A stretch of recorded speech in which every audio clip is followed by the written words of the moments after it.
கர்த்தருக்குள் பிரியமானவர்களே, உங்கள் யாவரையும் ஆண்டவராகிய இயேசுவின் நாமத்தில் நான் வாழ்த்துகிறேன். சமீபத்தில் என்னுடைய ஃபோன் ஒன்று ரிப்பேர் ஆகிடுச்சின்னு சொல்லி நானும் என் மகளும் ஒரு ஃபோன் கடையில் போய் அதை ரிப்பேர் கொடுக்க போயிருந்தோம். அப்போது நான் அவர்கிட்ட கேட்டேன், இந்த காதில் மாட்டுற இயர்பட்ஸ்னால நிறைய பிரச்சனை வருதுன்னு நிறைய ரிசர்ச்சில் சொல்கிறாங்க, இதெல்லாம் யாருக்கும் தெரியுமா தெரியாதான்னு தெரியலையே அப்படின்னு சும்மா நான் அவர்கிட்ட ஒரு கான்வர்சேஷனுக்காக கேட்டேன்.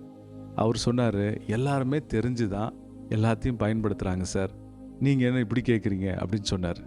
அந்த கான்வர்சேஷன் முடிச்சு நாங்கள் ஃபோன் கடையை விட்டு வந்தோடனே என் மகள் கேட்டா, இது என்ன கேள்வியாக இருக்குது, எல்லோரும் காதில் மாட்டிக்கிட்டு கேட்டுட்டு இருக்காங்க, இதை பற்றி என்ன சொல்ல வர்றீங்க நீங்கள் அப்படின்னு சொல்லி என் மகளும் என்னிடத்துல கிண்டலாக பேசினாள்.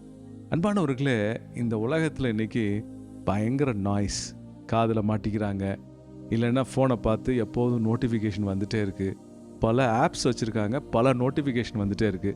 எப்போதும் ஜனங்கள் என்ன பண்ணுறாங்க, பிஸியாகவே இருக்காங்க. சுருக்கமாக சொல்லணுன்னா ஆப்ஸ் அண்ட் நாய்ஸ், இதுதான் இன்றைக்கி வாழ்க்கையாக பலருக்கு இருக்குது.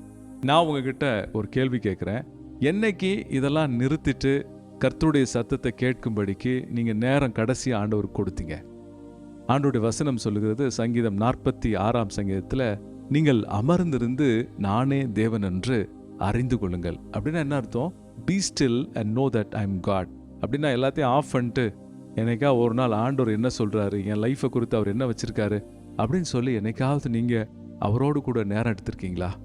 அவர் உங்களை படைத்தவர் அல்லவா, அவர் உங்களை சிருஷ்டித்தவர் அல்லவா, அவர் உங்கள் மேலே அன்பும் நேசமும் வச்சுருக்கார் அல்லவா, அவர் உங்களுக்காக காத்துட்ருக்கார் அல்லவா.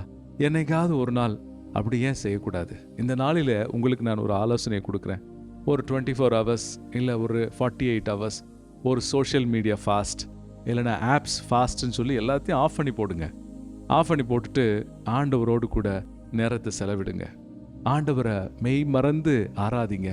நீங்கள் ஆராதனை வீரன் அல்லவா, நீங்கள் ஆண்டவரை தொழுது கொள்ளும்படி உண்டாக்கப்பட்டிருக்கீங்கல்ல. என்னைக்கு கடைசியாக உங்கள் மனசுலேருந்து அவர் ஆராதிச்சு துதிச்சிங்க?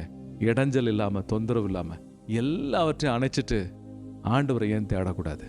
கர்த்தரை தேடுங்கள், கர்த்தரை தேடுகிறவன் நன்மையானதை கண்டடைவான். ஆமென்.